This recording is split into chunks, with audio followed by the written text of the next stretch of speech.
I think we were the most scared, most frightened was after she won the race and we were not paid, and we knew that we had to go back to collect our money. And the first time we knew that we were going to try to collect at a time when there's 10,000 people at the racetrack, because it's Kentucky Derby Day, and it's the biggest day of the year at the racetrack. But knowing that we were going to have to go back alone, I think going into the bowels of that racetrack, getting duffel bags full of money.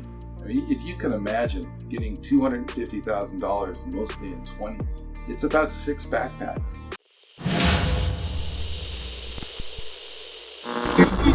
Mark Miami Paul, thank you for joining me on the podcast. Glad to be here, Zach. Thanks.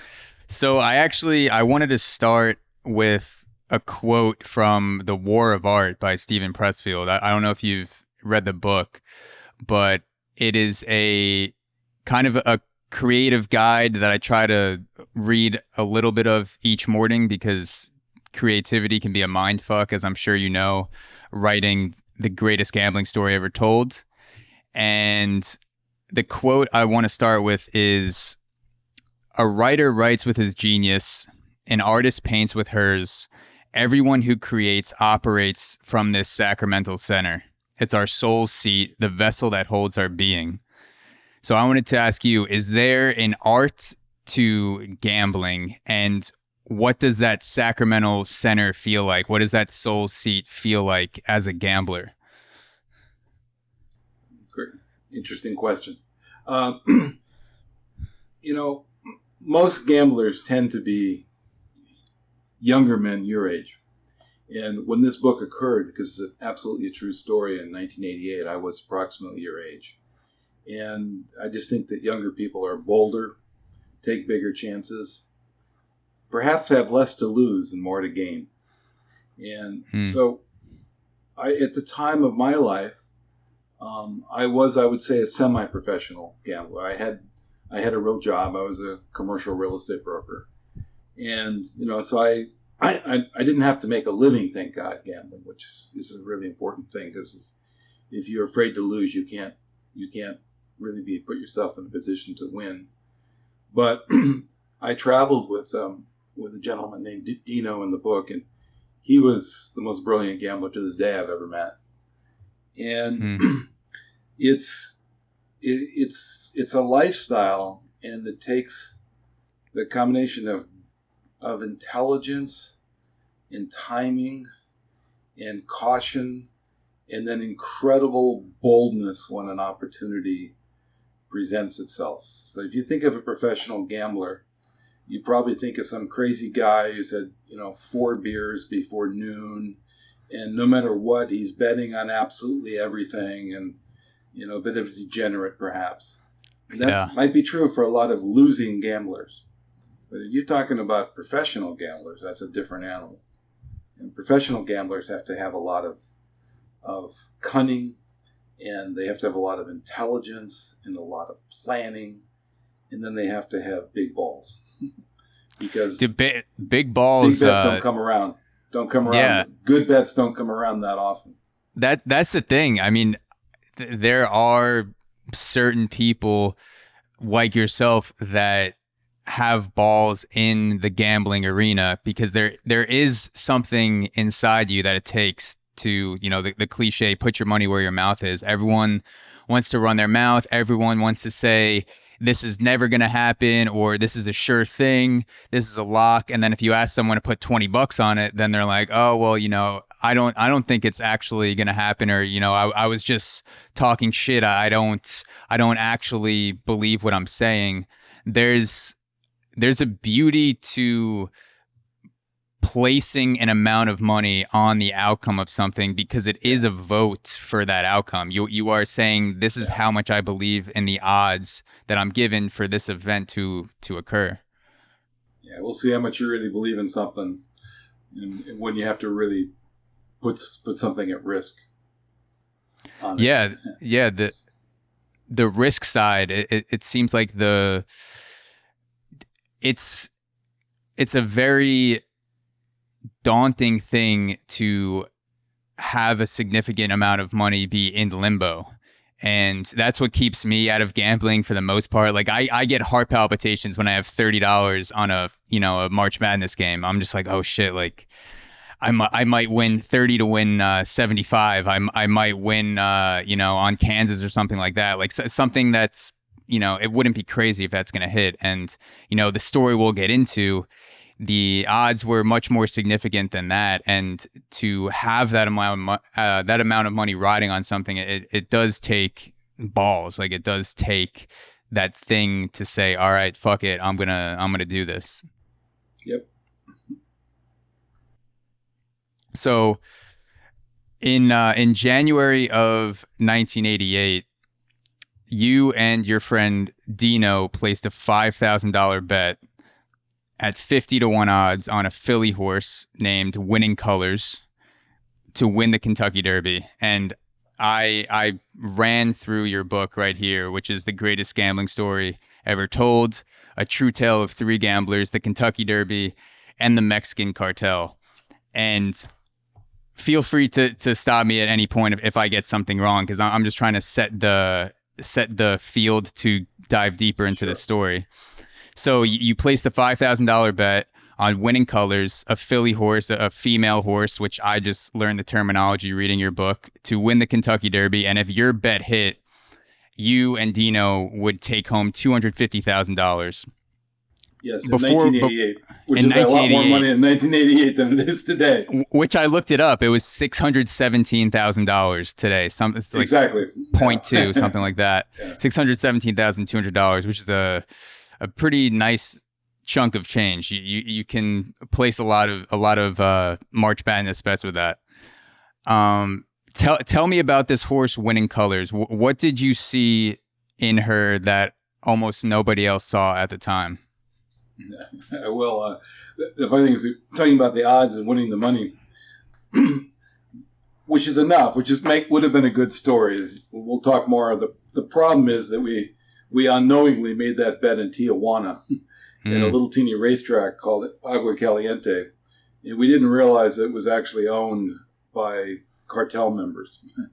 So what makes the story really so much more exciting and true is it isn't just the concept of winning $600,000 in today's dollars, which will get our attention.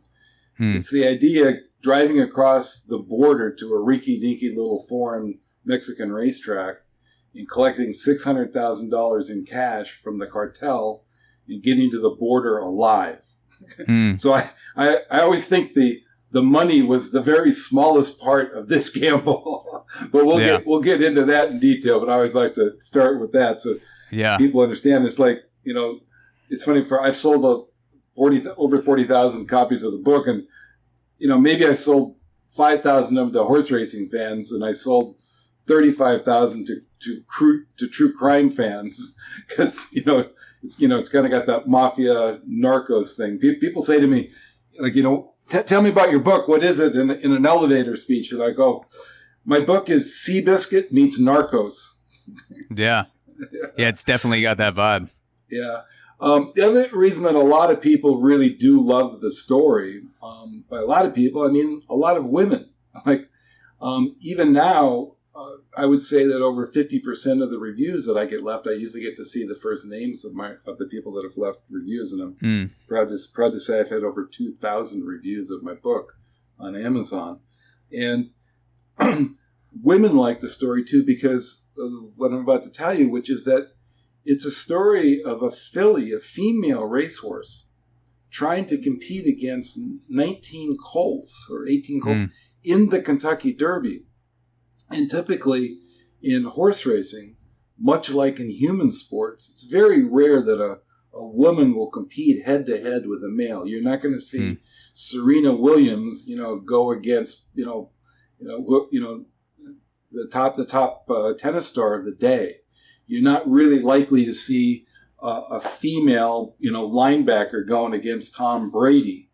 But in this case, you had a filly, a young 3-year-old filly saying, I'm not going to race just against the girls. I'm so good that I can actually go head to head in the world's most famous horse racing, the Kentucky Derby, and try to beat the boys. And there was a tremendous amount of sexism, particularly in 1988. It still exists today, but you can imagine in 1988 the mere idea of a girl attempting to go against the boys caused all the male chauvinist pigs of the world to root against her, and all the women that normally maybe wouldn't give a darn about a horse race becoming passionately involved. But in 1988 and late 87 and early 88, there was a filly that was dominating. She was winning her races against the other female horses, by 12 lengths, 13 lengths, just blowing them away.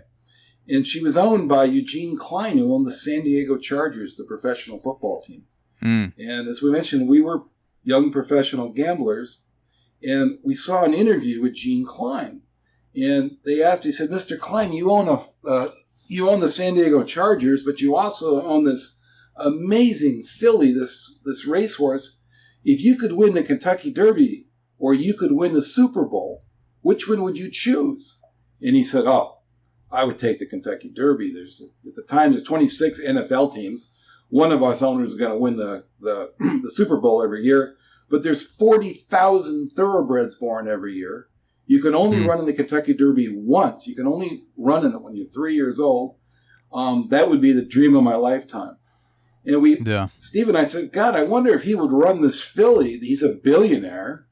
I wonder if he would run her in the Kentucky Derby." And then about a week later, we heard that he was very ill and had cancer. Not cancer, he had a heart attack. And it was his second heart attack. We said, "Oh my God, we got a billionaire here. He's got the best female racehorse on the planet. His dream's to win the Kentucky Derby. What if he puts this female, up against the colts?" Which, by the way, is only in 120 years that two fillies had won the Kentucky Derby in history. We shopped around and we said, "Wow, she's 12-1 in Las Vegas. That's not bad." But then we found that she was 50-1 at a racetrack in Tijuana. So the next thing you heard was our squealing tires hitting the road, crazy, young guys driving to friggin' Tijuana to bet on a female racehorse to win the Kentucky Derby. And the race isn't even going to be run for another 6 months. It's a future book. If she doesn't run in the race, we lose our money. Hey guys, this is a quick reminder that the two best ways you can support the show are by 1, leaving a rating and comment on Apple Podcasts and Spotify. This is like foreplay for the algorithm because it revs it up and makes our show appear higher in searches. And number 2, you can subscribe to AUXORO Premium at auxoro.supercast.com, where for $5 a month you get bonus episodes and more exclusive content. Thank you for however you choose to support the show. Yeah, so I just wanted to stop you for a sec. So the first inkling you had that winning colors could not only be successful but run in the Derby was that statement by Eugene Klein, the owner, who said he had the heart attacks, his health was in decline, and you had been tracking, before that you had been tracking winning colors statistically, following the races, seeing finishes, things like that against other horses. And then with that statement of, my time is limited, Eugene Klein, he's probably thinking like, I want to make my mark on horse racing before I kick the bucket. That's what motivated you to actually make the drive down to Tijuana. Yeah, and we lived in LA, so it's about a 3-hour drive each way. And so we went down and drank our margaritas and made our stupid bet and drove home, and we thought everything was just fine. Mm-hmm. And she continued to keep winning, although then she did lose a race against fillies. And we were thinking, crap. She's already gotten defeated for the first time. It was a magnificent race, but she lost by a neck to another champion filly. And we thought, if she can't even beat the girls, if she's sure as hell not going to race against the colts. Yeah. Did anyone try to talk you out of driving to Tijuana before you did? Because, anything that seems genius looking back on it means that there were a bunch of people talking shit. Either publicly, everybody told us we were crazy, and fortunately we weren't married. If we were married, our sensible wives would have talked us out of taking our hard-earned money and driving it to a little bitty racetrack in the middle of Tijuana. What was the most convincing argument that you heard against going down there betting on winning colors? Was there anyone who made you think like, shit? Well, they said we shouldn't do this. They'll kill you for $20 down there, and you're talking about winning $250,000, then having to go back and pick up $250,000. How are you going to get $250,000 if you're crazy enough to win this 50-1 bet? How are you going to get it back home in one piece? That was a legitimate question. Yeah. How did you? Because I'm just trying to put myself in your shoes back then and trying to disconnect the cold, hard statistical analysis of trying to bet on a horse and the emotions of a story, a great story like a filly winning the Kentucky Derby. The owner's health is in decline. This might be his last shot. Were you worried about the emotions that you were feeling and parsing that from the cold hard facts of like this? Look, this horse. No, once the bet was made, we had to just kind of be fans. But what happened is that she had to continue to win in order to even be allowed into the Kentucky Derby, and she lost a race against the fillies, but then she came back. And she raced against that same filly again, and she blew her away, just dominated. Yeah. And so she also was trained by a very, very famous gentleman. A guy who recently just actually had a horse a female horse in the Kentucky Derby. Very few people do this. His name is D. Wayne Lucas. He's now about 80 years old, but in 1988 he was called the Hollywood Trainer. He was handsome, and he had a private jet, and he wore $2,000 suits, and he was, maybe the Pat Riley of the Showtime Lakers. He was that version of that guy, but he happened to be a horse trainer. Yeah. And he also was very bold, and he wasn't afraid to put his horses on airplanes and try unconventional things, and he became the top trainer of his day by far. And so she continued to advance, and eventually she had to be run against colts to see if she was good enough to run against colts in order to be able to be allowed to be run in the Derby by her trainer and her owner. Yeah. So a month before the Kentucky Derby, they have the Santa Anita Derby, which is at Santa Anita, and it's the California version of the Kentucky Derby, and all the best horses in California and from other states all get together trying to win or do well in this race so that they can get into the Kentucky Derby. So she went against the colts, and it was an amazing, amazing day. Normally you go to the racetrack and it's all grumpy old men. That day, probably 50% of the fans were females, and they came out with signs, "Go girl, beat the boys, go winning colors." Yeah. And it was kind of funny. I would see the stories written in the newspaper. Oh, the little filly is going to try to beat the big colts. But the funny thing is that winning colors, who happened to be gray, was called the Amazon by people at the track. She was ginormous. She was bigger than any of the boys, any of the colts in the race. She weighed about 200 pounds more than any of these colts. So, the writers that don't know anything are writing about the frail little filly going against the colts, and we're going, you haven't seen this girl, because this girl is not frail. She's a monster. So she went against the colts. She wasn't favored. She was around 3-1 that day, and of course we were at the races, and she went out and just blew their friggin' doors off. She won the California Derby, the Santa Anita Derby, by about 13 lengths, eased up. Wow. And suddenly, Dino and I, that were thinking, that's a long shot. Who knows if we can ever cash this bet? Suddenly we go, not only is she good enough to beat the boys, she just destroyed them. She killed them. She's going to the damn Kentucky Derby. And she's probably going to be one of the favorites. So it suddenly became very real. But then something... Yeah, I just wanted to stop for one sec just to reiterate something. So I didn't realize this before I read the book, and people may not realize this, but you had mentioned that, when you bet on winning colors, this was about 5 or 6 months before the Kentucky Derby. Yes. So she is by no means guaranteed a spot in the Kentucky Derby. It's not like you're betting on the winner of the Super Bowl a month before the Super Bowl when you know who's going to be in it. There's there were 400 horses that were eligible. Yeah, there's a pretty minute chance. There's a good chance that she may not even be in the Derby. So this would be more like betting a long shot winner of the Super Bowl before the season actually starts or at the start of the season, not betting on the Super Bowl winner in January. So that's what I just want to reiterate, that she was in no way guaranteed a spot or even close to being guaranteed at the point when you and Dino placed a bet. She was a long shot to even be in the race. So she finally wins this race, and then we're starting to do some research. We're going, holy shit here. We actually might have to go down to Tijuana and collect $250,000. But then I ran into another guy who I knew from the racetrack, who had actually bet $20,000 on her to win.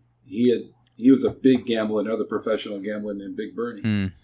And we kind of same odds, correct? 50 to 1, 20,000. Same odds. He'd gone to Tijuana, same deal. But he had $1 million to win. So now we're teamed up with a guy that has to figure out how to get $1 million out of a Tijuana racetrack, and we have to figure out how to get $250,000. But everybody said, she probably won't win anyway. There's 19 other colts that are going to kick her ass. You're not going to win, so just relax. Don't even think about it. And for people winning $1 million in 1988 with today's inflation is now $1 trillion in 2020. No, I'm just kidding. But it's a shit ton of money. It is. It's a lot of money. So we start hearing all these rumors that the racetrack is going to go bankrupt, that they ceased racing and they're doing terribly financially. So we start doing research, and we find out that the racetrack is owned by a guy named Jorge Ron. By the way, his father, I'm sure most people watch the TV show on Netflix, Narcos. His father is featured in Narcos as the governor of Mexico, which of all of Mexico. And his son was gifted the racetrack from this gentleman, Ron, who was the governor of Mexico. And apparently he was very deeply related with the cartel, etc. Although, so he doesn't kill me, he has not been convicted. He has not gone to jail for being a member of the Mexican cartel. Which makes you even more a part of the cartel, dodging the allegations and convictions. It's whatever. It's very. I hope he lets it go even now, in 32 years later. There you go. But at any rate, we find this out, so now we're going, holy moly, we got to figure out how to get paid. People are going, they're going to pay you. And if they. Wouldn't it be easier just to kill you than to give you $1,250,000? And even if they do pay you, they're gonna pay some guy to rob you the second your car leaves the racetrack. There's going to be 6 banditos and a Chevrolet and 3 machine guns, and they're going to take your money. You ain't never getting to that border alive. And now our girlfriends were saying, "Don't go. This is not worth dying for this." And we start looking we actually researched, could we get an armored car to go across the border with us? And they told us, we can get an armored car, but we're not allowed to take our guns with us. And we're like, that's not a good idea. They can do whatever they want to you down there. It is Mexico. There are different rules. They can make you disappear if they want to. Brittany Griner, who is a basketball superstar, just pleaded guilty to 10 years in prison for like a CBD pen or something. Yeah. So, and this is I forget which country she was arrested in. I believe somewhere, Russia. Somewhere. And they got her for a CBD pen or maybe something that had a slight amount of weed, like literally a cartridge. And she's on trial as a political prisoner, just pleaded guilty. So like when you're in a country that does not value freedom and laws in the same way the United States does, there's a lot of leeway that government has to be able to make you bend to their will, take your money, put you in jail, like make you disappear, things like that. So I just want people to understand what, and this is Mexico in 1988. So it's, I'm sure it was only worse back then. Yeah, it was a very scary moment. So, so the day of the race comes, and we decide to just go down. Big Bernie, Dino, and I. We actually bring a suitcase because we're optimistic she's going to win.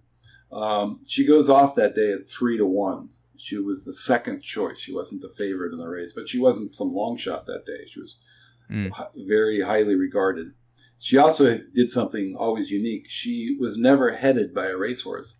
She would go to the front and try to just say, catch me if you can. She would open up by 3 lengths, 5 lengths, 7 lengths. And just dare everybody to catch her, and very, very seldom good they. Yeah. So I watched the race. I just wanted to say I watched the film of the Derby, and that's exactly what I was seeing. That she just, how you described it in the book, she stays out in front. The announcers are thinking that she's going to fade at some point. People that know a lot about racing are probably expecting her to lose some steam, and she just keeps pumping, like just stays out there. Yes, you see a lot of. Normally, people right here go, "Well, don't tell me I want to ruin the book," but this that really doesn't ruin the book, because her we'll talk about her race in a moment here. Her race in the Derby was not the culmination of this book. It's many ways when the really dangerous, scary, crazy story really starts. Yeah. So we drive down to Tijuana. If you can imagine, Zach, we were about your age at the time. We drive down there, 3 guys. The race doesn't go off to about 6:30 p.m. Pacific time. We go down at 2 or 3 o'clock, and we're drinking margaritas and we're waiting around. And we're at this rinky-dinky racetrack in Tijuana, and it's getting rowdy, and they're getting drunk, and the mariachis are playing, and it's rough. And there's guards running around with, machine guns and carbines, and it's something out of the Wild West, or, the Westwood show that we watch. It's pretty crazy. Yeah. It's something straight out of Tijuana. Yeah, exactly. So they put her they put her in the gate, and she does, thank God, she breaks fantastic. She opens up by 3 lengths, by 5 lengths, and she had this unique ability. She was so athletic that she would always enter like the turns. Let's say she would enter the first turn, she'd be in front by 2 lengths, and she'd come out of the first turn in front by 5 lengths. And the reason is, and even Lucas and Gary Stevens, her famous jockey, said she was so athletic that she could accelerate in the turns when the other horses were spinning out and losing speed. That didn't happen to her. So she's like a Formula One vehicle, basically. When the speed picks up, she gets more accurate around the turns. Yeah, she's like a dart. So turning into the far turn, and you can imagine now we're watching this race on a little teeny, it's not like today with 70-inch color TV monitors. We're watching in a freaking little television. It was color. In Tijuana, we can barely see it because the TV is so small. And we see this big, ginormous gray filly go into the far turn in front by 4 and come out of the far turn in front by 5 or 6. And we're screaming like you can't even comprehend, screaming our hearts out. And then all of a sudden, the 2-year-old champion, 49er, the best 2-year-old colt of the previous season, who was highly regarded, comes charging. And I'm telling you, this colt is coming like a friggin' freight train. And we've watched enough races that towards the end of the race, you can just perceptively see it. You saw it. She gets tired. and she starts shortening stride, and she starts diving in towards the rail, and she's almost bouncing off of the rail. She's hanging on. She's just exhausted. And this Colt 49er is coming for her.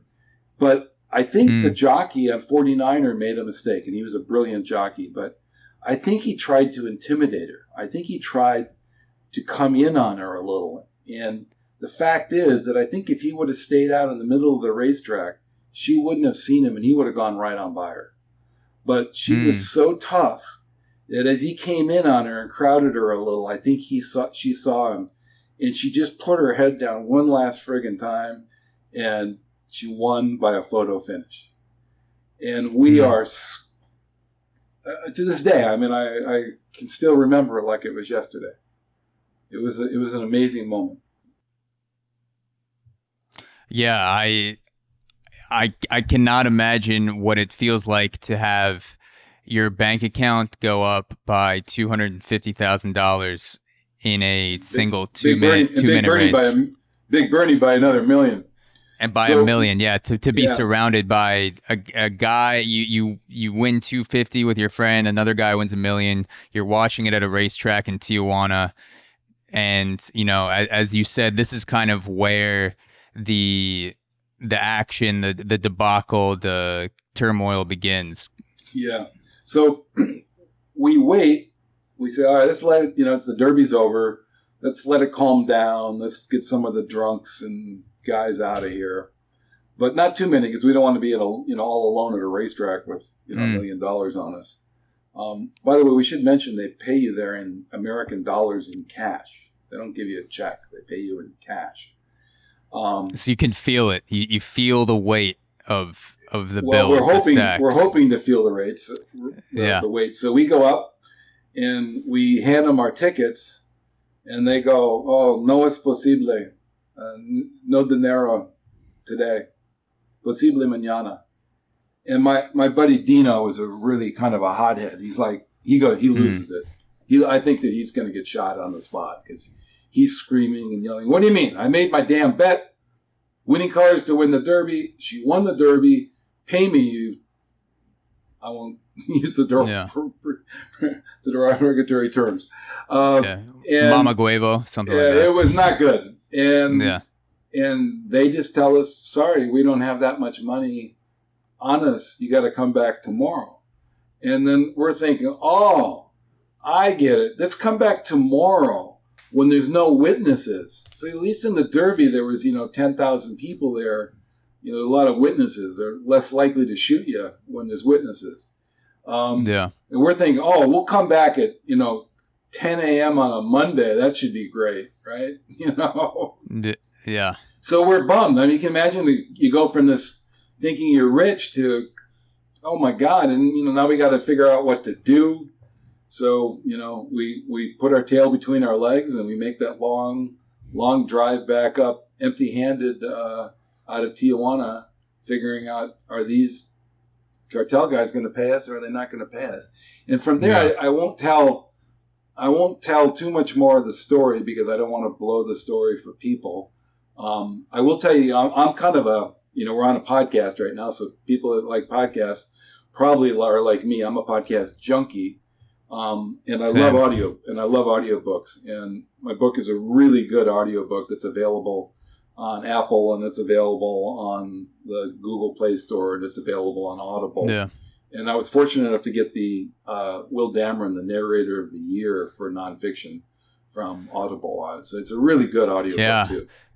Yeah. The Winning Colors wins the Kentucky Derby. This is about halfway, maybe 2/3 of the way through the book. And, after that, there's a lot of shit that goes down. But I wanted to take a step back. Sure. And now that we've done kind of the broad sweep of leading up to that Derby win, I wanted to get into some of the finer details of what you were experiencing, what you were seeing. So if we go back to January of 1988, when you placed this 50-1 bet at Agua Caliente to win $250K, the road leading up to the racetrack is known as the road to hell. The road to hell. And Wow. road to hell, yes. And I've not spent much time at racetracks. I've been to Belmont a few times in Long Island. But other than that, I've not been a regular. I haven't, I'm not really familiar with the vibe of tracks. And so I wanted to ask you, to take me back to Agua Caliente in 1988. Like, what did that track like smell like? What was the vibe? Yeah, What did it look like? Like the it's just people, a different atmosphere. world. It's like a third world country, and when you're that, it's only a mile or so, maybe little more, mile and a half from the border, but that mile and a half is everybody's trying to sell you everything you didn't know exists. They're trying to sell you cocktails, drugs, leather underwear, lizards, everything you can imagine on the planet, and a lot of frightening things. Like I remember like just being in my car waiting to cross the border, and some kid will come out of nowhere and jump on the hood of your car to wash your windshield. And that sounds fine, but you don't know whether that's a cartel guy about to rob you with a machete, or that's a guy trying to clean your windshield. Yeah, you don't know if he's about to spray bullets or Windex. He just hops on the windshield. And that's a problem too, because if you've ever crossed the border by automobile going back, could be really long lines. You could be in a long line of a mile or a half mile with 100 or more cars in front of you, and of course you have cars to your left, cars to your right, and you feel very, very vulnerable. And you're always very aware you're not in the United States. Yeah. You're at their mercy, really. And I'm 6'3", blonde, blue-eyed, and I don't look Hispanic. I'm a Norwegian, and I definitely kind of stood out there amongst that crowd. Yeah, if you're Hispanic, I'm Hispanic. Exactly. We both got that German hidden Hispanic gene. It's silent. It's the silent Hispanic gene. Yeah. So I remember that very, very well. So how did Agua Caliente compare to some of the other tracks that you've been to? Because I know you've been to tracks in Central America, the Caribbean, the United States, obviously. Like what about Agua Caliente specifically stood out to you? Agua Caliente it really is an amazing place, and if a photographer would love it. It's kind of like a Mayan ruin or something, in that it was really a spectacular place. It was really Las Vegas, and they had legal gambling before Vegas even existed.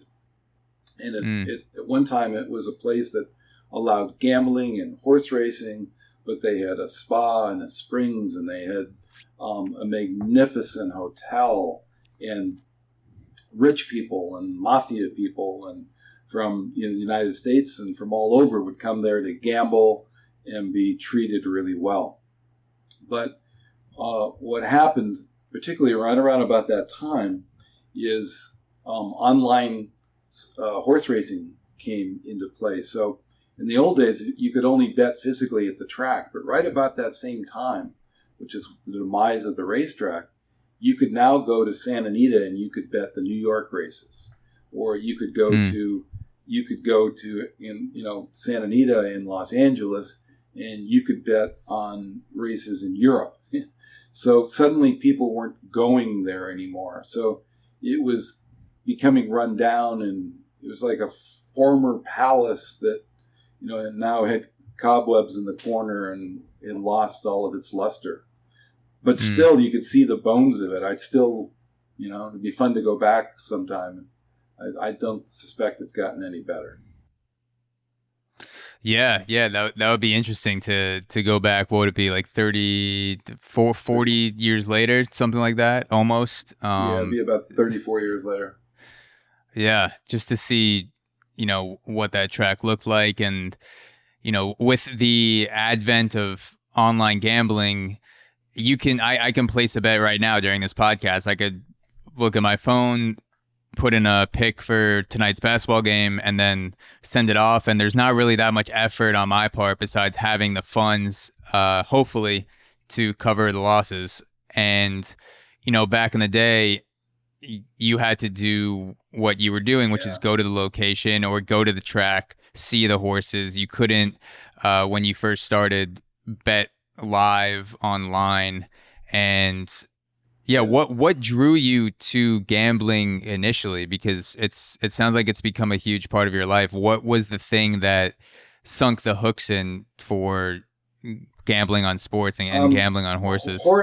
Horse racing, we've had a lot of, bad press lately with Bob Baffert, the Kentucky Derby famous trainer, being suspended and deaths at Santa Anita and the like. But it is the most amazing, most beautiful sport to me in the world. When you have those gorgeous horses in silks charging to the finish line, being outdoor, there's just nothing. There's nothing like it in the world, and people that you'll never get that from watching it on TV. You may tune in NBC and see the ladies in hats and the big production on Millionaires Row and Kentucky Derby and go, that might be fun.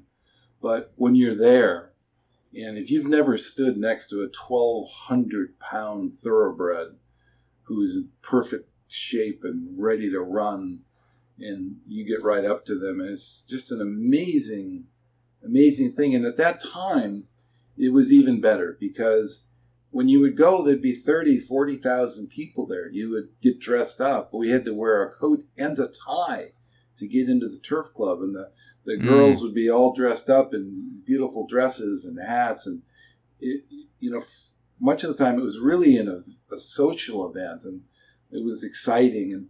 And now it's cool that you can pull out your phone and you can bet on any race in the United States, but it's not the same as being there and experiencing it in person. And some things are gained, but many things are lost. And I think horse racing has really suffered because of it, but it's still a great thing to do if you can get out to a racetrack one day.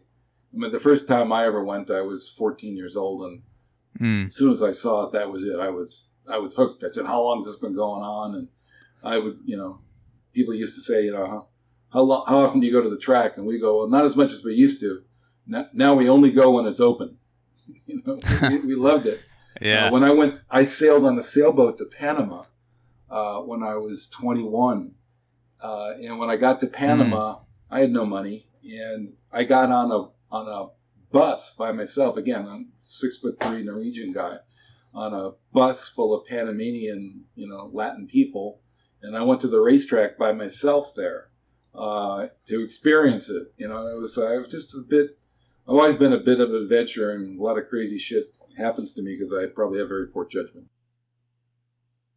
We can be the same in that aspect. There are a lot of exciting things come out of poor judgment. The poor judgment is just the start of something that can unfold and incredibly fun and can change your life. So I think probably the 80-20% rule is good to have. 80% of the time have good judgment. 20% of the time, just roll the dice, see what happens. Keep it interesting.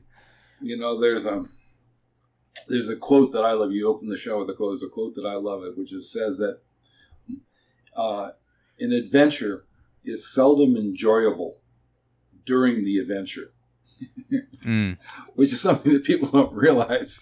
That makes great stories. Having beers with your buddies afterwards, but at the time it may not have been that much fun.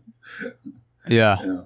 Have you ever read about the endurance expedition with Ernest Shackleton down to Antarctica? I've read it 4 times. I've listened to the audiobook 3 times. Yep. Oh my God!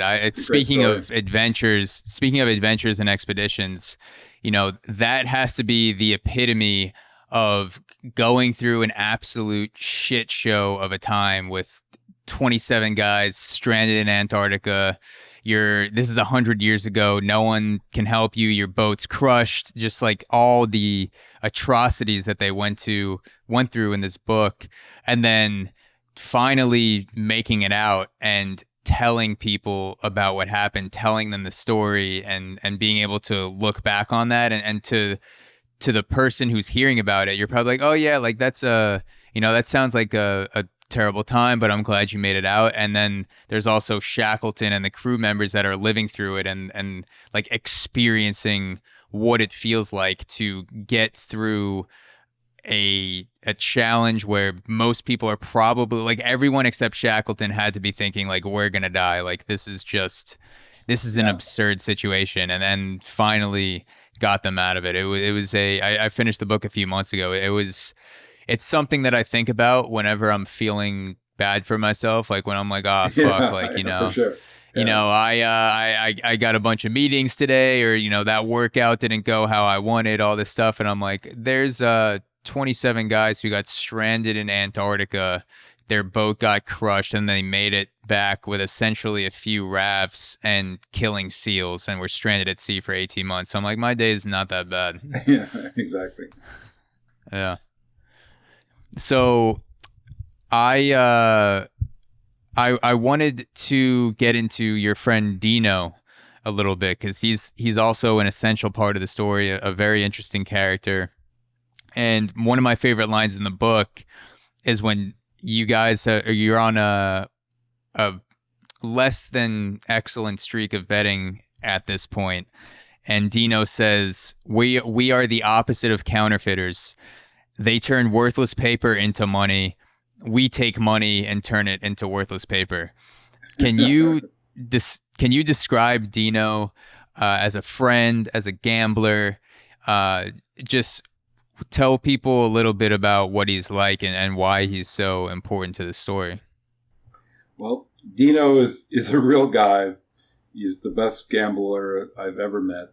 And we're really, really the Oscar and Felix, the odd couple. It was always a problem because, I'd be up late cocktailing and he'd be in his room studying charts and analytical data of trying to uncover a good bet, and and he was more the quant, definitely the quant, the quant, definitely the brains of the operation. It was definitely him that came up with the idea for the bet. It was him who took me to Tijuana, because if you told Dino that the odds were 12-1 in Vegas and 50-1 in Tijuana, but there were 100-1 in the Ukraine in the middle of the war, he would have been on the next plane to Ukraine in order to get the better odds. That's just his DNA. Always, always, always, get the edge. And when he sees something good, he was always willing to go for it. And the funny thing is, he's kind of like really cautious. I mean, he wouldn't cross the street if there were only 5 seconds left on the green timing light. He's really cautious in everything he does, except for gambling. When he sees an opportunity, if he has $10,000 to his name and he sees something that he thinks a real opportunity, he'll bet the $10,000 on it. He's unique that way, but he doesn't always win. He's a guy that's not always trying to win the easy bets. He's a guy that figures out how to cash really, really big odds. And that was really his forte. Yeah. And it was a fun time. I remember going to Vegas with him, because now when you go to Vegas, everything is bet pari-mutually in horse racing. So you bet your money, they take out 20%, and everything else is returned to the gambler. So the track or the casino has no risk. They're going to get a flat percentage for accepting your bet. But when we would go back, so the casino in Vegas gets a percentage of your bet no matter just what. Just like at the track, like at the racetrack, if you go in and you bet $100 on a horse, they keep 20% and they return 80. They keep $20 and they return $80 to the winning, whoever has the winning tickets on all the other horses.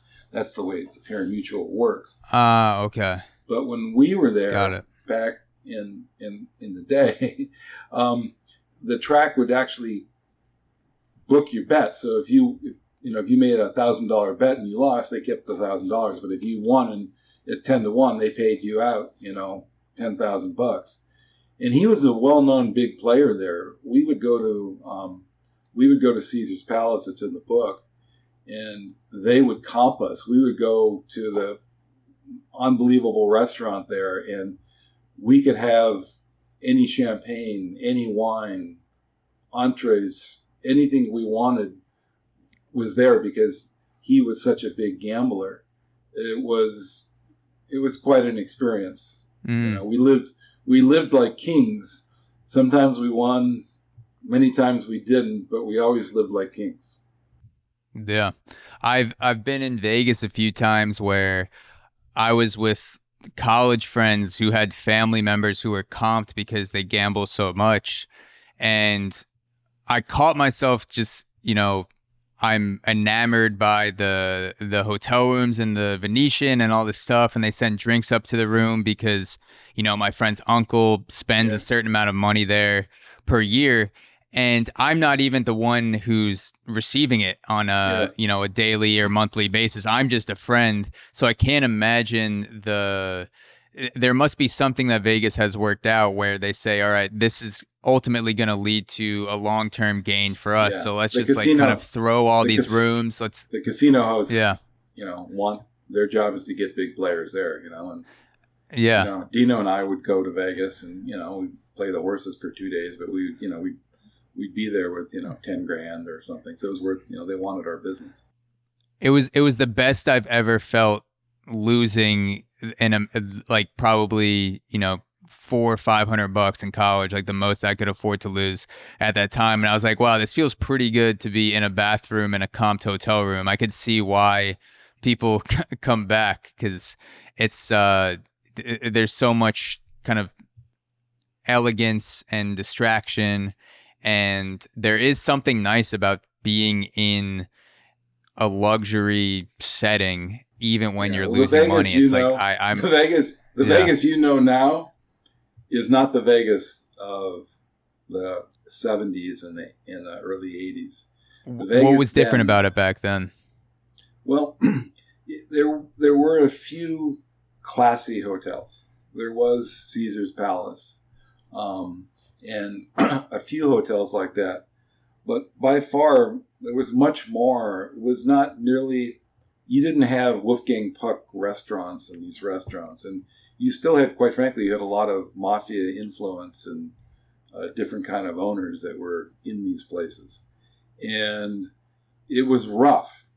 Like today, I could take my wife to any one of 30 casinos and we could get a reservation and an elegant meal, and she could get a massage, and the whole time you were there, you felt safe and security. And back then, it was a while. It wasn't Tijuana, it wasn't Agua Caliente, but it was a rougher element, and it was much.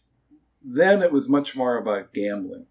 The people that were there to gamble. And the casino hosts were there to take care of the gamblers and get people that wanted to potentially lose a lot of money, take care of them and entice them to continue to come back. And it was lawless. There were hookers and there was, mob guys around and, there might be sawdust on the floors, but the cocktails were strong and the gambling was wild and, you were there to gamble. It was a different kind of animal than it is today. Vegas now is, I don't know, it reminds me more of Disneyland than the Vegas of back then. It's like, when you go you go to Paris, when you're at Disneyland and you go to one of these places and they try to make it look like that's where you are, but that's not where you are. Yeah. Yeah, when you add the frills, it attracts a different type of clientele. And the closest thing that I have to compare this to is my dad's a huge Met fan. He brought me to games at Shea Stadium before it became the parking lot of Citi Field. And Shea Stadium was just, it was a ballpark. It was bare bones. You go to your seat, you buy a hot dog and a beer before the game starts, and then you watch 9 innings of a ball game. And then when Citi Field came around, and I started going to more games with my dad and with some other friends, there are people that go to the games that are indifferent to baseball, or maybe don't even like baseball, just because there's so many other distractions around the stadium. 80% of the people in Las Vegas don't gamble anymore. That's the reason they have to make their money. Yeah. On rooms and hotel rooms and shows and all that stuff, which is fun. Yeah. It's an interesting dynamic when you add in the extra things to it. You're getting people to show up to a place, but they're not actually participating in what the place is known for. There's like this secondary, tertiary market for all these things that people spend money on, like the food, the drinks, the shows, the entertainment, like all these things that have nothing to do with gambling. If you want to nothing to do with baseball. If you want to know today, get a taste of what it was like then. I go every year now to Vegas with my sons for March Madness. We don't go to the March Madness tournament where the ball game's being played. We go to Vegas because that opening weekend there's going to be 64 games, right? And it's going to be wild. Or 64 teams. And so we go for the first 4 days, and it's mostly men, and there's action from 9 in the morning until 9 at night, and the guys are there to bet on the games and root for their teams and drink their drinks, and it's a lot of fun. And it's, I would say March Madness. So, if I took my wife to March Madness and she saw a bunch of guys standing there for 14 hours yelling at a basketball game, she would go, this is not fun. But that's what they're there for, and that's what it's like. It's a different world. Yeah, I prefer to be in an atmosphere where people are locked in on the thing that's happening, whether it's being at the table, whether it's watching the baseball game, because it's like when you invite your friend to watch a movie, something exciting's happening, and you look over and your friend's looking down at their phone like they missed the last 20 minutes. And even though you've seen everything that happened in the movie, it takes the wind out of the experience because you're like, no one else gives a shit about this. But when you're in an atmosphere where people are all in on what's happening right in front of them, there's no distractions. It just, for me at least, that's like the more exciting vibe, the more just like in the moment, this is what we're doing right now. The rest of the world fades into the background. Yeah, in the moment. I will say this, one thing that is different now and maybe similar, you live in New York where sports gambling is legal, and you can bet on all the football games and the baseball games and the basketball games on your phone. And young people are betting on the games, but they're not just betting on the games. They're betting on how many points will Kevin Durant score, how many touchdowns will Tom Brady throw, how many interceptions will Josh Allen throw. And those people, when they're watching a game, they might be looking at their phone and they might be sitting on their couch, but they're fully engaged. They're fully excited on it. Now, maybe the one thing that's lost is that most of those bets, they don't really give a damn who wins the game. They only care whether or not they win their prop bet on it. But it makes it a lot more fun, and I think that's why sports betting is here to stay and will really take over the young generation. Yeah, no, they won't be watching just the game. They'll be watching their bets on their phone while they're watching the game.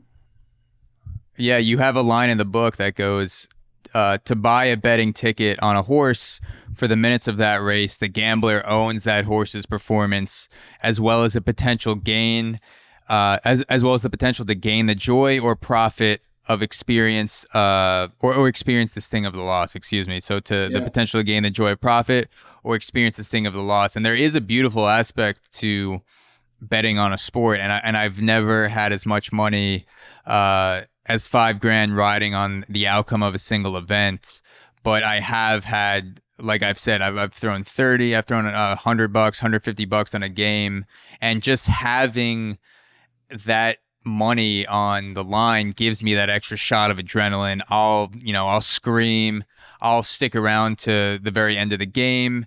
All this extra energy is injected into the sport, and that's something that it seems like that gets lost when people talk about the pros and cons of gambling, because people will focus on the money being exchanged, money lost or won, the addiction aspect to gambling, but there is an energy that enters your body and that enters your mind where you have something to lose, and all of a sudden that clicks and you're like, okay, the Utah Jazz are up by 4, and I've never watched a Jazz game in my life, but right now I'm Exactly. on the edge of my seat because I could win beers for the weekend right here. Like, let's fucking go. So there is a magical aspect to it. Yeah, and it's here to stay, and it'll become very, very prevalent. So there's the notion that a lot of gamblers will gamble until they lose, because feeling the loss is what gamblers are truly after. Like, the winning isn't enough. They want to feel the loss. Has that ever been something that you've flirted with, like almost that self-destructive aspect, or have you seen anyone kind of go down that road with gambling?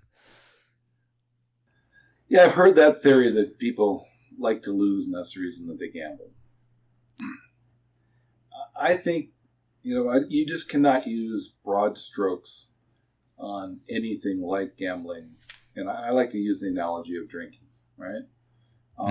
The fact is that, and I don't know the percentages, but, I'd assume that 90% or 95% of the average people can work all day, go home, have, 1 or 2 or 3 beers or a glass of wine or 2 at dinner, and they're done. And they enjoy it. In 98% of the time, they have it under control. Young people do things to excess. They're learning, they're wild.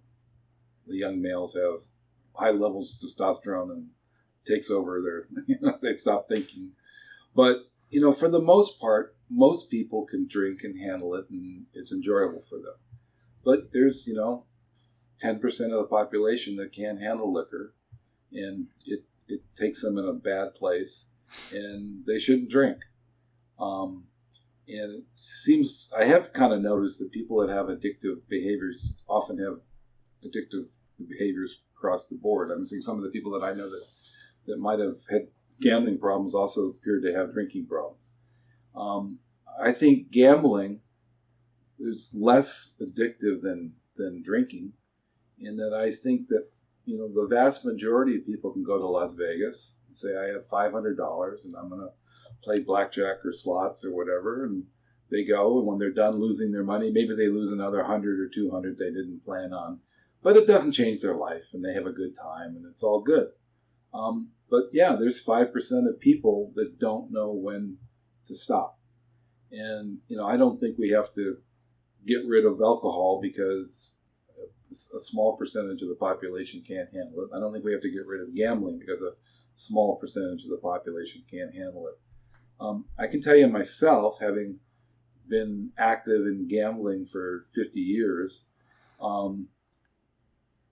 when I was young, and I mean really young, maybe in 18, 19, 20, 21, I would go to the track and I would lose more than I could afford to lose.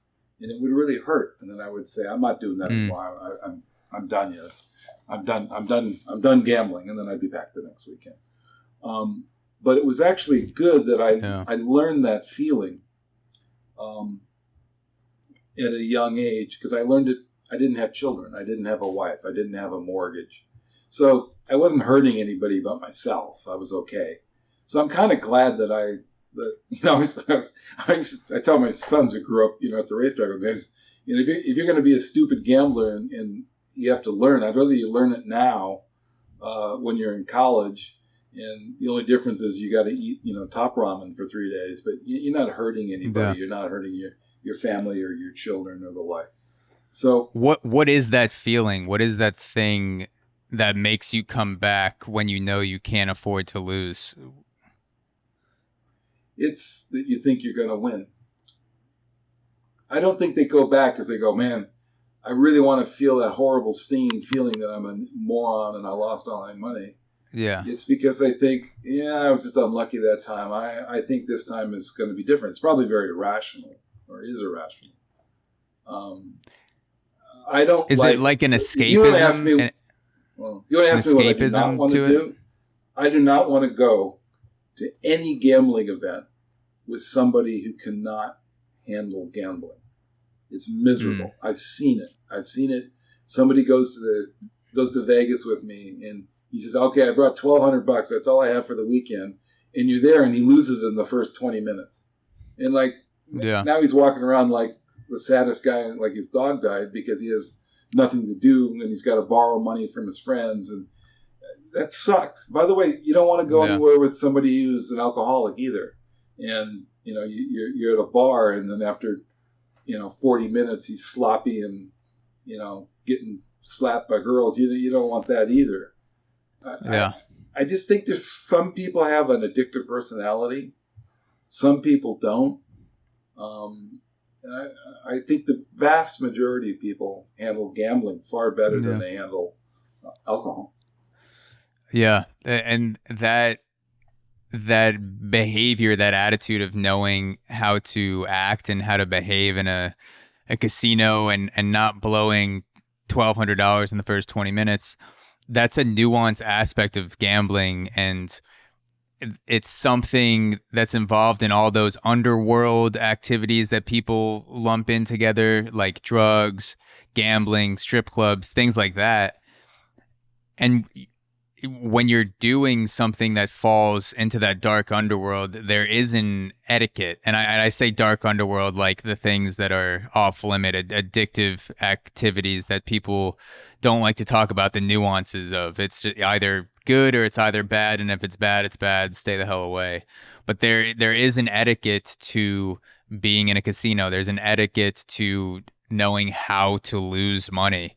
Knowing how to be in a strip club, knowing how to smoke weed or drink alcohol. Like it's for the people who are not suffering from addiction, there is a learning process in order to how to engage with that thing, that whether it's the drug, the practice, the energy of feeling like, okay, this is what it's like to lose. This is what it's like to win. This is how you talk to people at a table. This is how you interact with the dealer. All these intricate aspects of it that when I go to a casino, and I've been to Vegas 4 or 5 times, I've been to some local casinos, but like that, as someone who does podcasting, that interaction is so interesting to me, like how people act at a table, what people like to say, things like how you tell the difference between a seasoned gambler and someone like me who just walks up to a blackjack table, like all those ins and outs that don't really get spoken about too much. I can walk around a casino and not gamble. I'm not really a big table gambler. I don't have any edge there, and I know it. But I can go there and have a cocktail and watch people gamble and the characters for hours on hours. It's fascinating, and it's even better now because there's a lot of pretty girls to watch too, which there wasn't always there when I was young. There you go. Yeah, so it's fun. The people watching couldn't be better than at a casino. Racetrack is a pretty colorful place too to be. One of the things interesting about a racetrack is it's the only place I know where the richest people and the poorest people in the world will all be engaged in the same activity day after day after day.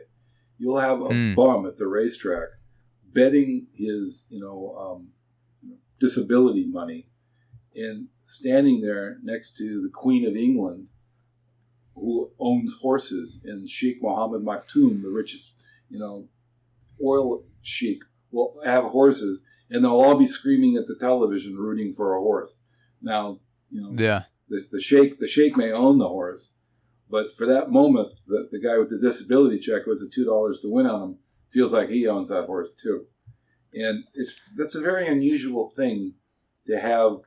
Such a dichotomy of people all at one place. That's one thing I love about racetracks. Anytime I would take my sons to the racetrack, We probably would go up to the turf club and have a private table and order lunch. But I always left. I said, let's go down to the grandstand. And I would teach him what to do. I would say, all right, you have your wallet, right? Where is it? I said, it's in my back pocket. I said, not anymore. Put it in your front pocket. Put your hand over your front pocket. Now let's go down here and let's walk around and let's look at these people. And then when I would, with my sons, if I would see a guy, I could look in a second and see a degenerate gambler because he was making bets and he'd be making too many bets, too many different racetracks. And is there a vibe to it? Is there a vibe to a degenerate gambler? Like if you didn't see his bets, what does that person look like or I act could tell like? almost immediately. And I would say to my son, let's just watch this guy for 10 minutes. Let's watch what he does. And I said, does he study the racing form? Is he making is he making too many bets? Is he drinking too much? Is he not focused? Is he all over the place? People that I tell you the gamblers that I worry about. And I think I see this a lot with young people in sports betting, are people that are betting on too many events every day. Like if you tell me, if you were to tell me, like you said, I love the Mets. I study the Mets. I know about their pitchers. I know who's good about who. I know the left-handers versus the right-handers. And when I see an opportunity, I bet $1,000 on my team or the other team or on that pitcher. I go, great. You know what? You might have a real chance. You probably know a lot more about the Mets than the guy who made the line on that game. You got a shot to win. Yeah. You sure as hell got a chance to break even. But if I see you up in the morning betting on Formula One, and I see you in the afternoon betting on baseball, and I see you at night betting on, hockey, and then I see you that later on betting on ping pong, I know that you are going to get your ass kicked. As soon as I see somebody that thinks that they have an edge on, they think they're friggin' experts on 6 different sports that they haven't studied and they don't follow at all. Good gamblers. I consider myself a good gambler. People think that, oh, Mark, you wrote a book. He's a professional gambler or was a professional gambler. You could go to Vegas with me and I could be at a casino for 3 days and maybe bet for an hour just for fun. I'd probably go to the crap table and get a cocktail with my buddies and throw the dice for a half an hour. Yeah. It just wouldn't particularly interest me at all. But suddenly I could be there. The biggest bet that I've made in a month is when Kevin Durant notified he wanted to be traded. I looked around and I said, where do I think he's most likely to go? And I thought it was Phoenix. Hasn't happened. He hasn't gone anywhere yet. I could be wrong. But I went out and I made a substantial bet on Phoenix to win the world title. Maybe I'll win, maybe I won't. But I'm at the time I got, I think, 6.5 to 1. I don't have to be right every time. I have to win 1 out of 7 times to break even on that bet. Yeah. But then I'll come back and if I have a $5,000 ticket on it, people go, "Oh man, he's a crazy wild gambler." And I go, "No, I'm not. I follow that sport, and I think I potentially might have a little bit of an edge there. I'm not going to get killed. And by the way, I know that that's going to be a fun bet because I now bet on something, on a sporting event that's going to be decided next summer. And I'm going to get to root for that team and have a rooting interest. They're going to make the playoffs. I'm going to have a lot of action for my money. That's the kind of bet that I would bet big on. So, it's okay. But if you're betting on everything and spreading it all around, you're going to get killed. You're going to lose. Yeah, I noticed the same thing. I spent my college years living in a baseball house with a bunch of guys. We all played together, and we're all degenerates in some aspect. That's a disclaimer. So I'm not judging the degeneracy of other guys, but the sign that I first realized about guys who became, slipping down that slope of degenerate gambling, it was not the amount that they were betting, but the patterns and The on which frequency. sports they were betting, the frequency of the betting. And I remember that there were guys who started out, we would all bet together. We would bet in March Madness. We would bet on big football games. It was an event when we got together and threw money down. Like it was all, we were waiting for that 2 weeks or month, whatever it was, and like we really felt it when we bet. It was all of us coming together. And then there would be some guys that would break off and they'd lose one of the big bets, and then they start throwing bets on women's tennis in Siberia, where they would wake up, like they'd throw in a bet at midnight. There's a tennis match at 3 a.m. 4,000 miles away. They know nothing. Yeah, they know nothing about it. They have no chance to win ever. They know nothing about it. Yeah. And one of my favorite. Oh yeah, go ahead. One of my favorite stories is there's two guys in the car and they're driving to the racetrack, and they're all excited and pumped up with the anticipation of having a day at the track. And the one guy looks at his buddy and he says, "Gee, Jim, I sure hope I break even today. I really need the money." Yeah, that's how you know.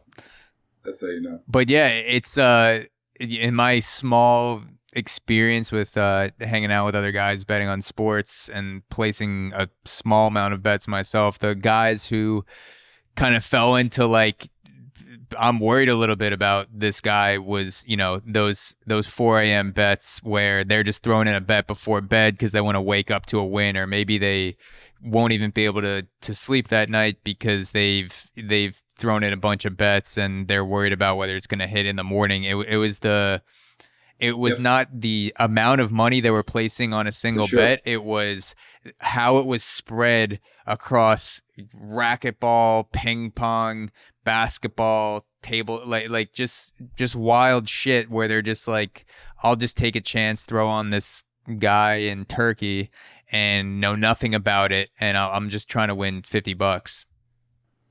Exactly. They're just when I hear that, I don't take them seriously anymore, and I no longer. I know, if they have an opinion, I just want to bet against it. That's all I know. Yeah. So something I was thinking about when I was reading the book is the way that people treat stock investors versus gamblers. And something that I've done myself is I've invested in Bitcoin. And to me, when I was doing all this research, when I was listening to people on podcasts, reading articles, putting money in a cryptocurrency that I could afford to lose, and it's taken a dive recently, but like that is a bet. That's the definition of a bet. I am taking knowledge that I have, but no matter how much knowledge I have, I'm still leaving it up to chance. It could go to zero, it could go to 1 million. That is something that I knew before I placed a bet. But when you take something like sports, people don't really give the same leeway. Like, this person is investing in a horse, or this person's investing in this game because they've acquired a huge sum of knowledge, and not, I would guess that the large majority of bettors do not approach betting with the same knowledge base and the same strategy and effort that you do. But for the guys who do, like yourself, it does seem more like an investment and should be treated along the same lines as someone who researches a company and decides to put $10,000 in a company. It could all go to shit. It could go to zero.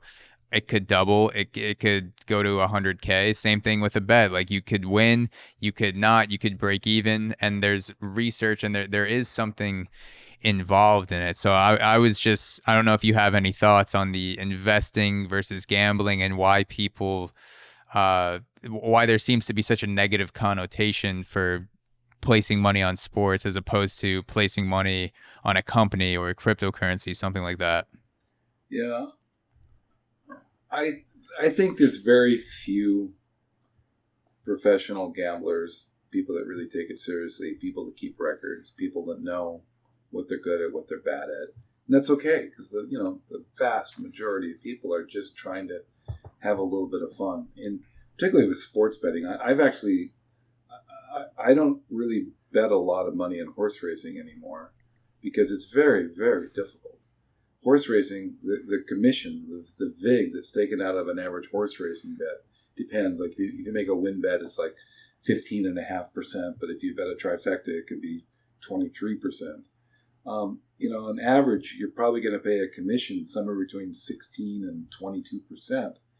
It's extremely difficult to overcome that level of takeout.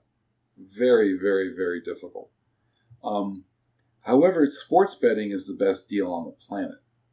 People don't realize how little the sports books really make in taking a bet. In that, if the average sports bettor, you can bet on, Tampa Bay to win or lose, plus or minus the points, and you pay a 5% commission. You pay a 10% commission when you lose and no commission when you win. It's 5% because it's a 50-50 proposition. And really, a chimp should be able to pick 50% winners. It's a 50-50 deal, right? Just flip a coin on either side. And for that, they got to take your money. They got to put up a line. They can be wrong. They got to worry about sharp bettors going after them. They deserve their 5% commission. So, if you go out on a weekend and, you go out and you bet $100 on 10 football games, you bet $1,000, the commission you paid is only $50 on $1,000 worth of wagers. Think about that. They're entitled to that, and it's really quite fair. So it's a lot easier. You can overcome that 5% a lot easier than you can overcome it in horse racing. But, most people don't even think about it. They don't even know. So, I think you're going to see a lot more semi-professional sports bettors that have a chance to win than you're ever going to see at the track. Yeah. So I wanted to get into some of the fear you may have felt in that period between when you placed the bet and before you tried to collect, but before Winning Colors won the Kentucky Derby. And funny enough, Marilyn Manson's autobiography is called The Long, Hard Road Out of Hell. So going back to the road to hell with Agua Caliente, Marilyn Manson says this about paranoia. He says, I've always been paranoid about the police because even when I'm not doing anything illegal, I'm thinking about doing something illegal. And you guys you weren't doing anything illegal, but there's definitely a paranoia there about what could go down if someone did something illegal towards you guys. What was the most fearful or paranoid moment that you experienced in the aftermath of the bet leading up to the Kentucky Derby? One thing that I remember at the time was, I don't know if I was more afraid of winning the bet or more afraid of losing the bet. Because if I lost the bet, I knew that it was still a great bet. I mean, I was getting 51 on a horse that went off at 3-1, the chance of a lifetime. I knew that it was a magnificent bet, and if I could make that bet every day of my life, I'd be, a billionaire. But I knew that if she won, that suddenly a whole lot of things came into play, like trying to pick up $1,250,000 from the Mexican cartel and getting across the border alive. Yeah. So, that was that's one thing that I really remember about it. And, much of the time, it was all a hypothetical fear. I mean, when you went to Tijuana, there's some danger, but, 3,000 Americans went to Tijuana every day and went to the racetrack and bet and made it out of there fine. And if you weren't too stupid or, doing crazy, risky things, you're probably going to be just fine. So I really knew that I was potentially at risk really only if she were to win the race. So once that happened, then it became very, very real. Yeah. And I think we were the most scared, the most frightened was after she won the race and we were not paid, and we knew that we had to go back to collect our money. And the first time we knew that we were going to try to collect at a time when there's 10,000 people at the racetrack, because it's Kentucky Derby Day and it's the biggest day of the year at the racetrack. But we, knowing that we were going to have to go back and go back alone, I think going into the bowels of that racetrack, getting duffel bags full of money.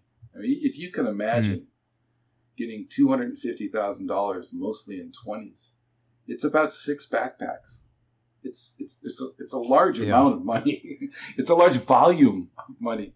And then taking these backpacks and getting to our car at the racetrack when there's nobody there was a very frightening moment. And then, when you see the guards around you with their rifles, I don't know if they're more likely to help me or they're more likely to rob me.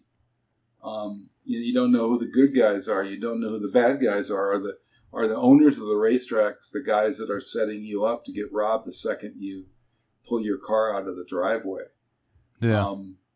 So I would say, that moment from walking into the racetrack after the Derby, picking up $250,000 in 6 large backpacks, getting to my car, and then, hightailing it for the border. Those are some of the most intense moments that I remember out of the thing. It's funny. I was kind of stupid in one way. I did a little bit of car racing at that time, and I was a really good driver, and I had a really fast car.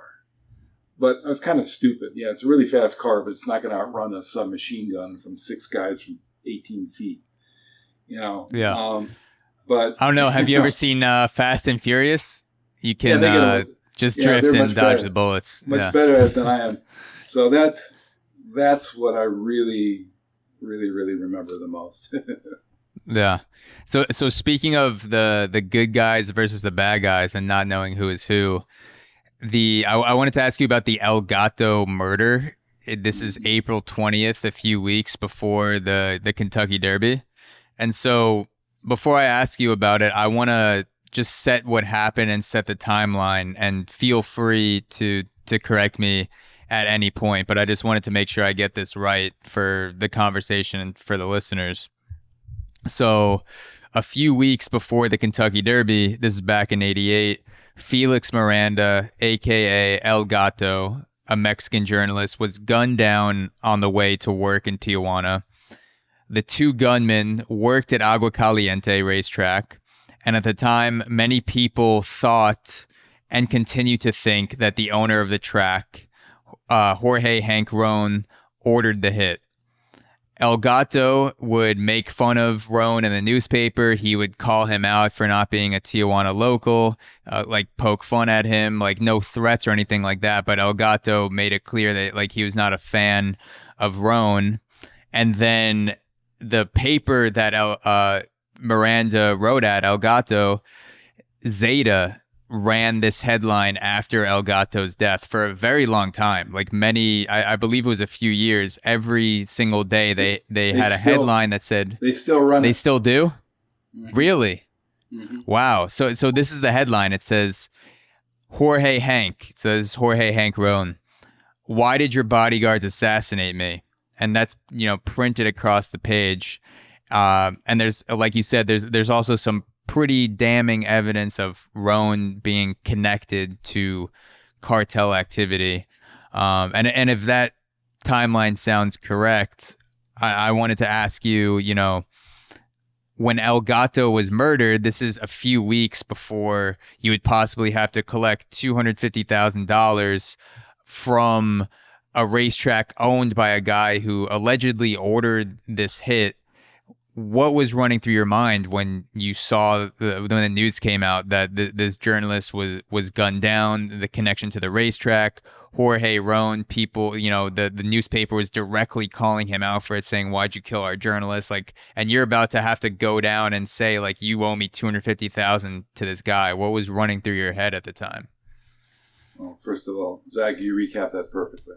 And one thing, people hear this story and they think, oh, what a crazy gambling story or whatever. Guy makes this crap up. It's not. And this is a nonfiction book, and it's footnoted. And believe me, I didn't want to state a single thing that could piss off somebody as powerful as this man. I researched it. I only put in things that I knew to be fact that had been, published in the paper and very, and this El Gato wasn't just a journalist. He was the most famous journalist in all of Tijuana. He wrote a column called A Little Something. And he's kind of like a combination, like almost like a Dear Abby, but also maybe like a TMZ. He wrote about whatever the fanciest, richest people did in Mexico. Where did they go to dinner? Where if they had a big giant boxing match? Who was at the boxing match? And he traveled with these rich cartel guys, but he was freaking fearless, man. This guy would call out these guys and say, yeah, they're rich and they donated $100,000 to the charity. God bless them. But where did they get that money? Because, suspected that he's a drug dealer. And he was writing some very aggressive things about the owner of the racetrack. And about 2 months earlier, El Gato, the journalist, his office was machine gunned from the street. He survived the machine gun attack on his office. And of course, everybody told El Gato, the journalist, stop writing about him. You're going to get killed. Don't write about these cartel guys. He kept doing it. He amped up what he was writing. And after the Santa Anita Derby, where I mentioned in California, where she won that race, that's when El Gato, the journalist, was murdered. And it became not a little story. This was, picked up in the San Diego papers, and Zeta was a fearless newspaper. And by the way, I think they've had like a dozen journalists that have been executed. Was writing negative stories about the owner of the racetrack, and then he was shotgunned to death in broad daylight, and the guys that were arrested for the death were the head of security for his racetrack and his personal bodyguard. Yeah. So, and we knew this. We knew this story. So we knew who we were dealing with. So, that's why I think that I was fortunate enough to do so well with my book, because,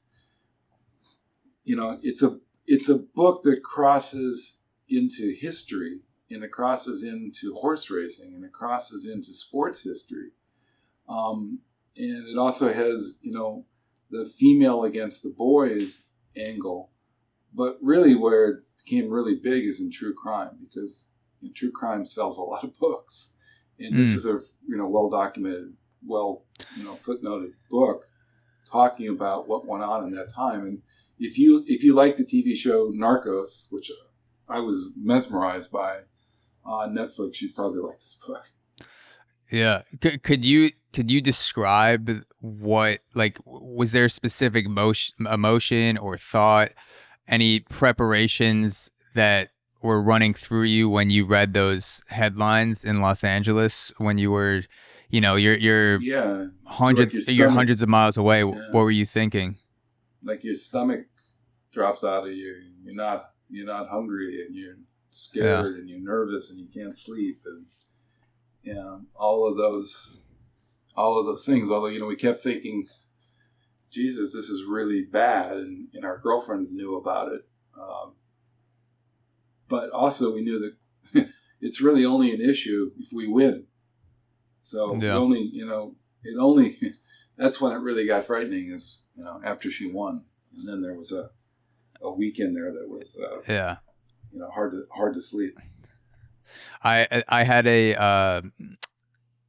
an eye-opening dark moment, like almost like it was so dark. It was hilarious preparing for this podcast because I was doing some background on El Gato just to make sure I had the timeline correct, and I didn't have the book in front of me, so I searched in Google Mexican journalists gunned down like cartel, and about 45 stories pop up as recent as 3 weeks ago, and I'm like, you forget, I'm living in New York,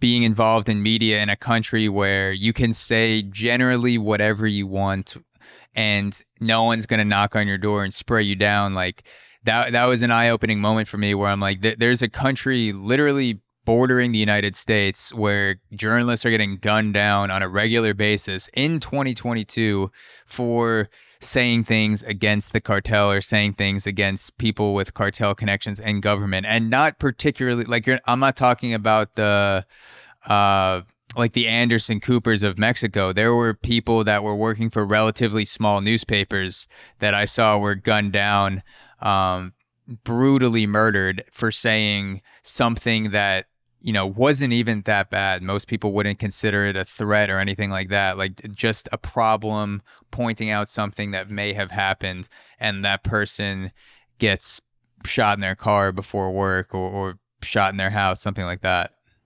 Yeah. I love podcasts, sports gambling podcasts. Like Bill Simmons is the most famous guy out there. And I listen to his podcast, and they talk about, their big bets and everything. And I thought to myself, or a lot of gamblers, they tell me like, oh man, I had $3,000 on the Knicks last night. And I'm like, dude, until you have to collect $250,000 from the Felix Arellano drug control cartel in fucking Tijuana, don't tell me about being scared about a bet, because I have to be careful. A lot of people won't even. That's one of the reasons I had to write the book. First of all, I had to wait a long time because I didn't want to piss people off. And the second thing is I just had to tell the story because it's been burning a hole in me for a long, long time. Yeah. I hope it becomes a book. I mean, a movie. When I wrote the book, and I was a first-time author, I've only written one book, and I actually got it. I live in LA, so everybody around me is a movie guy. I actually got it optioned by some pretty well-known Hollywood people, and then the pandemic came and it didn't happen. And I'm hoping that at some point in time, I think it would make one heck of a movie, and I hope that it gets picked up. Yeah. I hope the ball gets rolling on that again post pandemic. That would make for an exciting film. Who would you? Who's your number one choice to play you? Well, if you could pick, it would be I know who I'd have play Dino, the guy from War Dogs. Sorry, I'm not good on that. Miles Teller, Jonah Hill. Jonah Hill. I want Jonah Hill. Jonah Hill. I love the movie War Dogs. I want him to play Dino. By the way, Miles Teller love Miles Teller. He would be perfect for this role for sure. Maybe a guy, who's the guy that from it's kind of like a buddy cop movie in some ways too. So any guys that would be good in a role like that would be good. Yeah, Mark Wahlberg's done a bunch of those. Wahlberg. I would love Wahlberg. Yeah. Wahlberg would be edgy enough to pull it off. Wahlberg would be awesome. Yeah. So I actually going back to just like the danger at the time with Jorge Ron and the murder of El Gato. I actually came across a report from 1999. That was recently released. It was by the National Drug Intelligence Agency. It's a conglomeration of an effort by the FBI, U.S. Customs Service, CIA, Interpol, and a few other smaller organizations. But this report was originally written in 1999, was released to the public a few years ago, and it says intelligence agencies about Jorge Ron quote, intercepted conversations of the Hank family coordinating drug shipments at TMM, a giant-owned shipping company, and personally meeting with drug kingpins. Case information indicates that Jorge Hank Roan launders money, distributes cocaine, and meets with prominent drug traffickers through his businesses, the report said. Jorge is more openly criminal than either his father or his brother, and is regarded as ruthless, dangerous, and prone to violence against his enemies. And that's just an insight into how dangerous the situation actually was with anyone who Jorge Roan got in his sights. He's a scary person. Yeah. In regards to the guys who assassinated El Gato, are you aware that they were released from prison in 2015? Yes. Does that make you scared at all? Like having the book out there, just like talking about the Yes. two guys? Yes. Yeah. No, I'm it's a you know, as long as you don't go down to Mexico, I feel like things okay. should be good. Yeah, I'm not sure probably okay. I'm not sure I'm going to go back to Agua Caliente anytime soon. Yeah. But I mean, like, yeah, the book is out there. It's a great book, and it's also, these two guys are in it, so it's a bold thing to do, and I'm glad it's out there from a reader perspective, but also, just having these two guys just out and about also must be a little bit nerve-wracking. Not to harp on that, but it's just something I came across looking at the whole thing with El Gato that went down. It must, kind of be frightening to think about at times. Yeah, I try not to. Yeah. Well, you're safe. You're safe. I'm not gonna, bring them on the podcast. Like I just Skyped them in. I'm like, hey, these two guys. Here's Victoriano Medina and Antonio. Here you go. We're here with the author of the book. They probably love the book. They probably love the publicity. I'll probably avoid that. Just live my nice quiet life. Yeah. So when I wanted to just go back to the gambling addiction conversation for a second.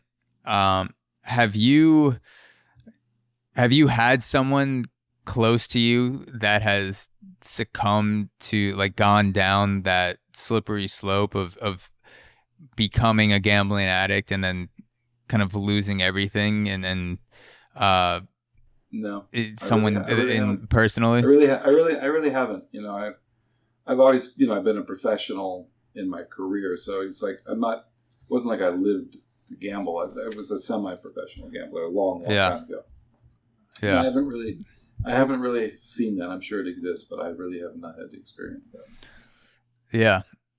No, I when we were talking about addiction before, it made me think about my own concept of addiction and how it's evolved, because I came from a pretty athletic background, constantly in sports, and everything was always about discipline. So I just assumed that if you became addicted to something like gambling or like drugs, that it is pure willpower. It is pure, the reason you're addicted is because you're not working as hard somehow, or because your willpower isn't as strong. And as I began to learn more about addiction, as I began to kind of explore the nuances with people much smarter than me, talking on podcasts and writing books, things along those lines, I realized like how much of a genetic impact and how much your genetics and your environment has on an addictive personality, or like falling into that addiction with the 5% of people that we were talking about before. So I've had a few friends that have, been addicted to certain things or substances. So I was just wondering if there was anyone that has been close to you with gambling. But if not, then that's a positive thing. Yeah. I really haven't seen it. So I wanted to end off with a few, a few philosophical questions. One of your inspirations for writing the book you mentioned is Seabiscuit by Lauren Hillenbrand. And there's a quote in Seabiscuit that goes, "The racehorse, by virtue of his awesome physical gifts, freed the jockey from himself. When a horse and jockey flew over the track together, there were moments in which the man's mind wedded itself to the animal's body to form something greater than the sum of its parts." That mind melding, that mind wedding, is that something that has been true for you and Dino and friendships? Because it seems like you guys, I don't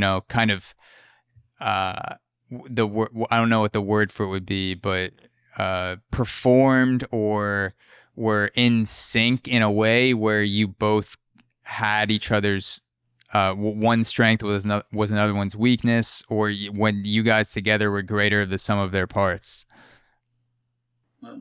Philosophically, I think that first of all, anytime two people or more people go through some type of harrowing event that they have to overcome, will always bond them together. And so, certainly experienced that.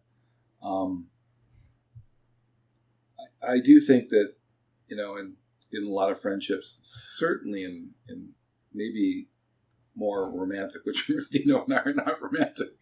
I always look at like couples. I can see some couples, and I always say, are they greater than the sum of the parts? Sometimes when you can see a guy and a girl. I don't care, what their preferences are, but if there's a guy and a girl, and sometimes they're together, they seem like they're happy, and they bring out the best in each other, and they're more powerful together than they are apart, then that's a really strong relationship. And I think it applies even on a friendship basis. That if you have guys like Dino and I think I took care of Dino and protected Dino and had some, helped him travel and do things that maybe he couldn't have done as well on his own. But I had nowhere near the instincts or the even intuitions that he would have, and he's a far, far better gambler than I ever was. So shared experiences, but I think sometimes good friends can, like if you take two guys that just like to drink and party and put them together, they probably aren't likely to be better together than they are apart. But you might take some guy that is really brilliant intellectually and then combine him with somebody that maybe is a little bit more practical and keeps him, puts them in the right field or something. They could be a lot more together than they are apart. And I think that applied to Dino. Yeah. I think that's why me and my girlfriend seem to enjoy each other so much, because she's a scientist that possesses actual intelligence, and I run my mouth on podcasts. So my absence of any sort of PC and it kind of capacity for numbers and research and things like that is offset by her discipline with studies, and it goes together well. So that it's something that I have been becoming more and more aware of when I see relationships that work out, both romantic and friendships. There seems to be that sort of offsetting dynamic to one person being one way and the other person offsetting it. Yeah, it can work. And you mentioned Seabiscuit. I just want to say that's my favorite book of all time. It's my favorite audio book of all time. She's a magnificent writer, and I truly, if my book was 20% as good as Seabiscuit, then I would be thrilled. So you interviewed Gary Stevens for the book, correct? The jockey, yes. Hall of Fame jockey who rode Winning Colors. did he? Was there something particularly insightful that stuck with you that he said that maybe you didn't even include in the book? So it wasn't just recounting the events, but I'm just wondering, from a guy that's won over 5,000 races, Hall of Famer, won a lot of big races, like something that he said that stood out to you, that maybe like a life lesson, something insightful Well, where you're like, yeah, like that's he's just seems he's just truth. great. He was very kind to me, generous with his time. His wife was very, very helpful, and he these jockeys, and Gary specifically, I don't think they get enough credit for the bravery and the danger that they have to overcome. Gary Stevens, before writing Winning Colors, um, I don't remember exact numbers, maybe 3 years earlier, had been in a horrific accident to the point where his speech patterns, he's fine now, he's very articulate, he's a spokesperson on the television. I understand his Mm. speech patterns were affected, and he, had broken many bones, and he was hospital, and everybody said he would probably never walk, possibly ride again, maybe never walk again. And, 9 months later, he's back on a thoroughbred, risking his life. These horses weigh, 1,000, 1,100, 1,200 pounds, and they race at 40 miles an hour. And their hooves are, the size of your wrist. This is really a dangerous sport. They clip heels. Yeah.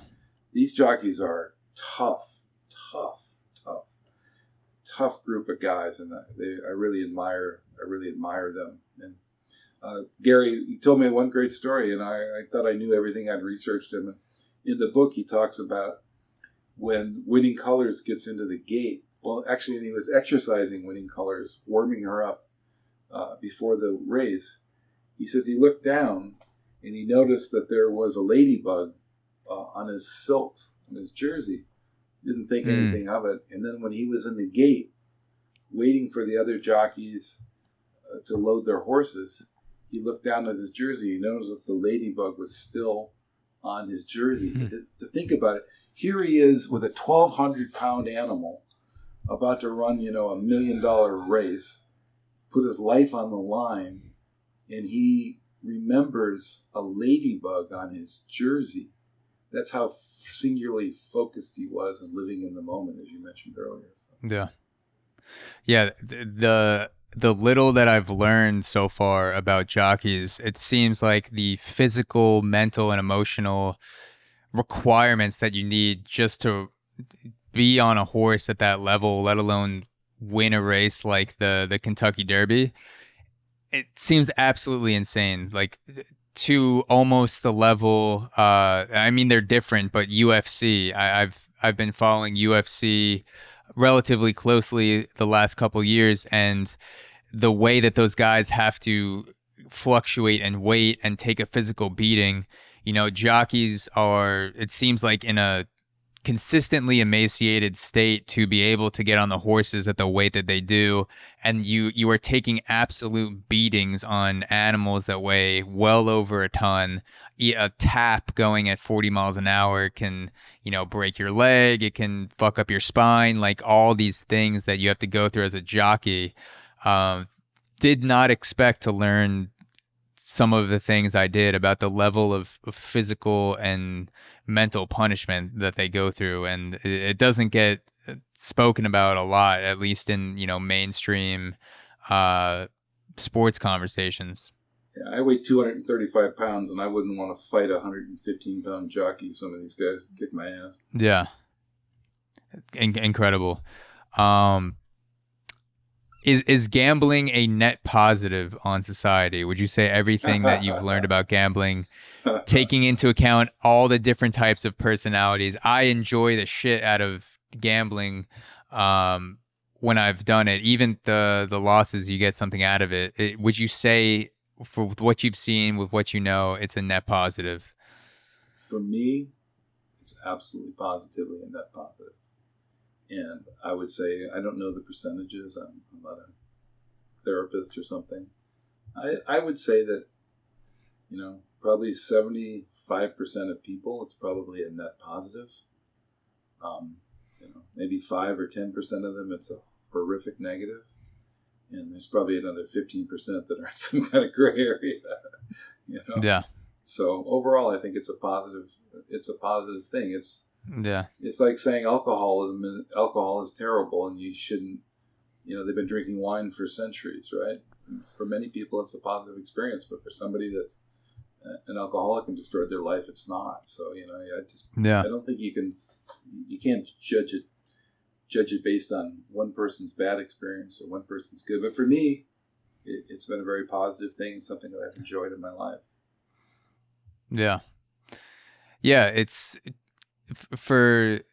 seems like a huge part of life is figuring out the slice of reality that you best operate in and that is most fulfilling to you. And whether that involves gambling, drugs, alcohol, certain experiences, whatever it is. Yes, there are a small percentage of people that cannot engage because they become addicted and their life derails due to genetics, environmental circumstances, things like that.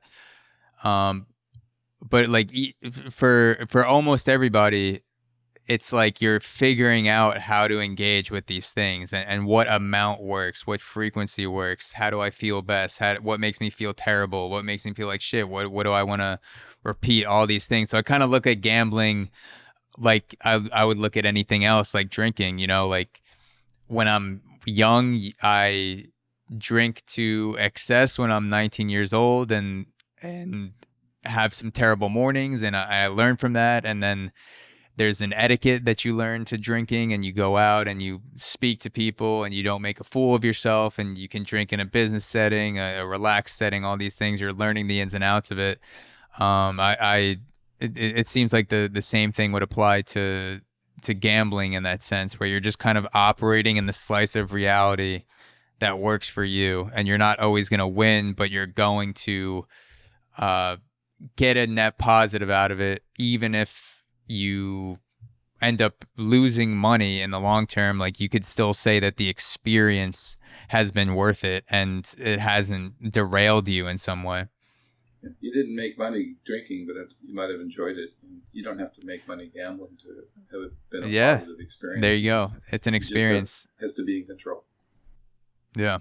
The late great Norm Macdonald says that they call gambling a disease, but it's the only disease where you can win a bunch of money. So I can vouch for that.